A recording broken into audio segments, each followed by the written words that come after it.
Hello everyone, welcome back to the channel. And as you know that we are covering urban development in India. Lecture 67 will be based on new localism. ये क्या है इस term के बारे में हम completely discuss करेंगे। तो अगर अभी तक आपने पुराने वीडियोस नहीं देखे हैं जा कर के देखिए, चैनल को सब्सक्राइब कीजिए, वीडियो को लाइक करें और कोई भी अगर डाउट है तो कमेंट सेक्शन में आप हमें बता सकते हैं। बाकी जो इम्पोर्टेंट लिंक है वो आपको डिस्क्रिप्शन बॉक्स में मिल जाएंगे। स्टार्ट करते हैं आज का लेक्चर, न्यू लोकलिज्म। ये टर्म जुड़ी हुई है लोकल लेवल पर गवर्नेंस को लेकर के। लोकल लेवल पर क्या गवर्नेंस हो, एक यूनिफॉर्म अप्रोच लेकर के चलती है। न्यू लोकलिज्म का मतलब होता है, पहले स्टेटमेंट रीड करते फिर उसको एक्सप्लेन करती हूँ। New localism refer to an arrangement where urban local governance is seen provided with a uniform framework under an order of central government। मान लीजिए इंडिया के अंदर 74th जो है वो अमेंडमेंट एक्ट पास हुआ। उस एक्ट ने क्या किया, थ्रू आउट द इंडिया एक यूनिफॉर्म अप्रोच, एक यूनिफॉर्म अरेंजमेंट बना दिया ताकि कहीं पर कोई भी चीज़ जो है वो या जो लोकल गवर्नमेंट है वो यूनिफॉर्म डेवलप हो या यूनिफॉर्म अरेंजमेंट के साथ डेवलप हो। इसी को न्यू लोकलिज्म बोलते हैं। इट इज़ एन अरेंजमेंट जहाँ पर सेंट्रल गवर्नमेंट के ऑर्डर के बाद में अर्बन लोकल गवर्नेंस के लिए एक यूनिफॉर्म फ्रेमवर्क डिज़ाइन किया जाता है। ठीक है, ये शुरुआत हुई थी, ये पूरी जो अप्रोच है ये स्टार्ट हुई यूके में, टोनी ब्लेयर की गवर्नमेंट थी, वहाँ से इसकी शुरुआत होती है। To provide a uniform agenda and framework for local governance throughout the nation. एक कॉमन जो है वो अप्रोच जितने भी स्टेट हैं उनके अंदर सेम यूनिफॉर्म फ्रेमवर्क होना चाहिए फॉर द लोकल गवर्नमेंट, ताकि हर जगह एक जैसा काम हो सके। राइट, कहीं पर भी कोई एक्सक्यूजेज ना रहें डेवलपमेंट को लेकर के या गवर्नेंस को लेकर के। एंड वाई यूनिफॉर्म अप्रोच क्यों? It was observed that in the absence of some uniform framework, the local governance institutions developed various disability and there was widespread inconsistency in regard to the functioning of such institution। 74th या 73rd amendment act लाने की ज़रूरत क्यों पड़ी government को, कि उससे पहले भी तो लोकल बॉडीज़ हुआ करती थी बट वो उतनी बेहतर तरीके से, उतनी इम्प्रूव्ड वे में काम नहीं कर रही थी जितनी करनी चाहिए थी। Right, so there were inconsistency in regard to the functioning of such institutions. तो उसी को ध्यान में रख करके गवर्नमेंट ने क्या किया, 73rd and 74th constitutional amendment act लेकर के आई। राइट, तो ऐसा माना जा रहा है कि जब यूनिफॉर्म फ्रेमवर्क नहीं होता, एक जैसा फ्रेमवर्क नहीं होता, तो जो गवर्नेंस इंस्टीट्यूशंस बनते हैं वो काफ़ी सारी डिसेबिलिटी होती है उनके अंदर और इनकन्सिस्टेंसी होती है। इसी चीज़ को ध्यान में रख करके ये टर्म जो है वो डेवलप हुई है, न्यू लोकलिज्म। जैसे मैंने आपको बताया टोनी ब्लेयर गवर्नमेंट ने ये चीज़ें स्टार्ट की थी। that government came up with a solution that was in the form of framework in which the structure and function of local self-government institutions were specified under an order of the central government and they were to be instructed to operate as per the central government directive। बहुत सारे local जो है वो छोटे छोटे, मान लीजिए ये 4 लोकल एरियाज़ हैं, ठीक है, और यहाँ पर अलग अलग जो है वो डाइवर्सिटीज़ बहुत ज़्यादा हैं, तो अलग अलग टाइप के इंस्टीट्यूशन डेवलप होंगे। राइट, लेकिन सेंट्रल गवर्नमेंट क्या करेगी, वो एक ऑर्डर इशू करेगी और वो ये ऑर्डर के थ्रू ये कहेगी कि इन सब पर एक अप्रोच, यूनिफॉर्म अप्रोच के साथ जो है वो काम होना चाहिए। ऐसा ही टोनी ब्लेयर गवर्नमेंट करती है। Right, so some concern have been raised in regard to the imperative coming from the central government for the local government institutions and ये ऑब्जर्व किया गया that in such an arrangement decentralization will be force to the reverse and take a back seat leading to heavy centralization thus defeating the very purpose of local self government. अब इसको समझिए, local self government की जब हम बात करते हैं हमारा मतलब होता है डिसेंट्रलाइजेशन।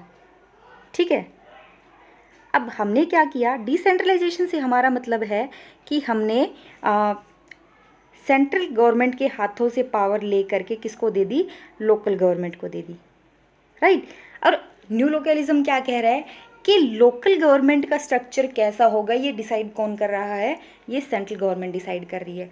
तो हो क्या रहा है, सेंट्रलाइजेशन बैक सीट पे चला गया, राइट। हमने फाइनली क्या किया, सेंट्रल गवर्नमेंट को और भी ज़्यादा पावरफुल बना दिया।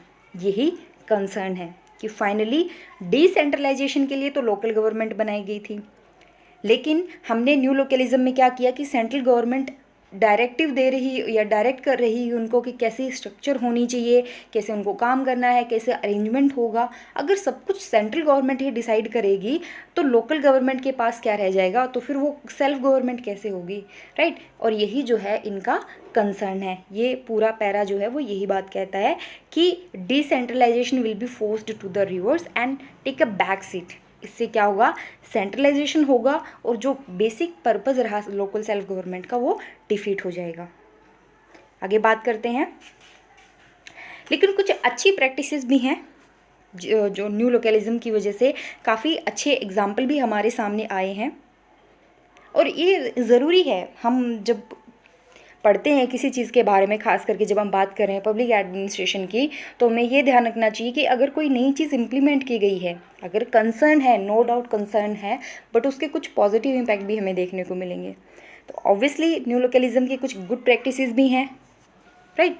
Even though these good practices has not been implemented fully, but definitely does give some food for thought and bettering the local self government. इससे क्या है, सबसे इम्पोर्टेंट चीज़, it has been applied as a method of coordination between local governing institution across the country. New localism क्या कर रहा है, एक कोऑर्डिनेशन फैक्टर की तरह काम कर रहा है, कोऑर्डिनेटिंग फैक्टर की तरह काम कर रहा है, method of coordination between local institution. जब हर जगह सेम फ्रेमवर्क होगा, सेम अरेंजमेंट होगा, तो उनके अंदर जो है वो कोऑर्डिनेशन ज़्यादा से ज़्यादा हो पाएगा। इसके अलावा ये आगे कहते हैं आर्टिकल के अंदर कि it has been provided for more autonomy for foundation hospital.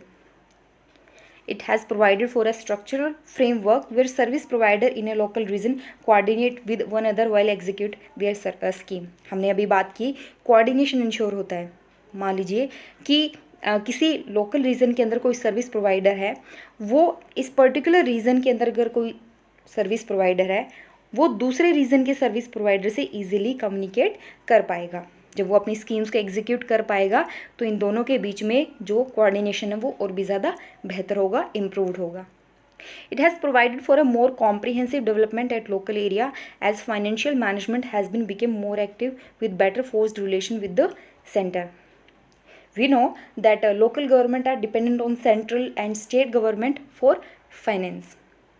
जब हम सेंटर के अकॉर्डिंग चलते हैं या सेंटर की जो स्कीम है उसके अकॉर्डिंग काम करते हैं, तो सेंटर के साथ हमारे रिलेशन अच्छे होते हैं, सेंटर और लोकल लेवल के रिलेशन अच्छे होते हैं। उससे क्या होगा, फाइनेंशियल मैनेजमेंट भी जो है वो इम्प्रूव होती है। और जब फाइनेंस आएगा तो ऑब्वियसली डेवलपमेंट के लिए सबसे पहले हमें फाइनेंस ही चाहिए। तो फाइनेंस आएगा तो हम डेवलपमेंट के बारे में आगे काम कर सकते हैं। It has provided for a better networking arrangement through various agency operational in a local area.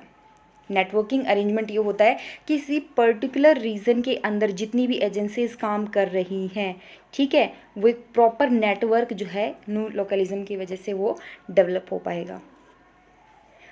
तो आई होप आपको न्यू लोकलिज्म समझ में आ गया होगा। अगर कोई भी डाउट है तो आप हमें बता सकते हैं, राइट। अब पढ़ते हैं इंडिया के कॉन्टेक्स्ट में development dynamics in the urban local government. The scientific study of development force और process that produce movement change inside a group और सिस्टम। डेवलपमेंट क्यों, ठीक है, कुछ तो ऐसा हुआ होगा कि जो मजबूर करता है डेवलपमेंट के लिए, राइट। कुछ तो सोसाइटी में चेंज हुआ होगा। हमारे लिए डेवलपमेंट क्या है, राइट। 1947 के अंदर जो सिचुएशन थी उसके कंपैरिजन अगर हम करें 2020 से, तो सिर्फ सिचुएशन किस तरीके से चेंज हुई या क्या ऐसे फोर्सेस रहे जो डेवलपमेंट के लिए मजबूर करते हैं। जो प्रेजेंट डेवलपमेंट से एक मेन जब हम डेवलपमेंट की बात करते हैं, हमारा मेन मुद्दा होता है, मेन फोकस होता है कि प्रेजेंट जो सिचुएशन है उससे इम्प्रूव्ड सिचुएशन फ्यूचर में होनी चाहिए। अगर इम्प्रूव्ड सिचुएशन हम डिज़ाइन कर पाते, दैट मीन्स हमने डेवलपमेंट कर ली, राइट। तो ऐसे कौन से फोर्सेस हैं that led to the development in urban local government, वो समझते हैं। सबसे पहले 1919 का और 1935 का act, government of India act 1919 और 1935, उसके अंदर लोकल गवर्नमेंट को पावर दी गई। फिर बनाया गया after independence 74th constitutional amendment act. ये दो तो रहे लीगल ऐसे फैक्टर जिनकी वजह से अर्बन लोकल गवर्नमेंट में डेवलपमेंट और भी ज़्यादा अच्छी हुई। इसके अलावा why we need development in the local area, the main reason is increasing urbanization. Urbanization और भी ज़्यादा बढ़ने ही वाला है। कमेंट सेक्शन में अभी हमें बताइए कि जो पूरी पॉपुलेशन है इंडिया की, उसका कितना परसेंटेज, जो पूरी सोसाइटी का कितना परसेंटेज लोग जो हैं वो सिर्फ अर्बन एरिया के अंदर रहते हैं, राइट। महात्मा गांधी ने कहा था कि भारत अपने देशों में बसता भारत अपने गांवों में बसता है, India live in its villages. But अभी जो है वो अर्बनाइजेशन का ट्रेंड है, लोग ज़्यादा से ज़्यादा शहरों की तरफ मूव कर रहे हैं। तो ये चीज़ ध्यान में रख करके अर्बनाइजेशन का ये जो ट्रेंड है ये बढ़ने वाला है फ्यूचर के अंदर, इस चीज़ को ध्यान में रख करके डेवलपमेंट या अर्बन प्लानिंग की बहुत ज़्यादा ज़रूरत है। ठीक है, India moves to the double digit growth and ये जो करंट ग्रोथ है या जो नीड्स हैं हमारी अर्बनाइजेशन की, that need to be addressed comprehensively. फिर ये बात करते हैं अभी लिबरलाइजेशन, प्राइवेटाइजेशन और जो ग्लोबलाइजेशन एरा है उसकी वजह से भी डेवलपमेंट डायनामिक्स को मेंटेन करके रखने की ज़रूरत है। एंड पिछले कुछ टाइम से फॉरेन इंस्टीट्यूशंस एंड ऑर्गेनाइजेशन काफ़ी ज़्यादा एक्टिव हो गए हैं, खास करके इन द डेवलपिंग कंट्री। ठीक है, जैसे वर्ल्ड बैंक हो गया। तो इनके लिए ज़रूरी है that we need to maintain development dynamics in the urban local या we can say urban areas in the India.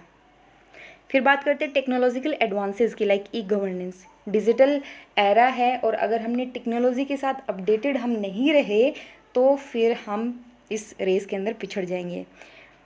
Last I hope आपने ग्लोबल लोकल डिबेट पढ़ लिया होगा, तो आपको पता चल जाएगा कि टेक्नोलॉजिकल एडवांसेस में आगे रहना बहुत ज़्यादा ज़रूरी है ताकि आप वर्ल्ड के साथ compete कर पाओ, वर्ल्ड में जो चल रहा है उसमें आप आगे रह पाओ, रेस में आप बने रहो।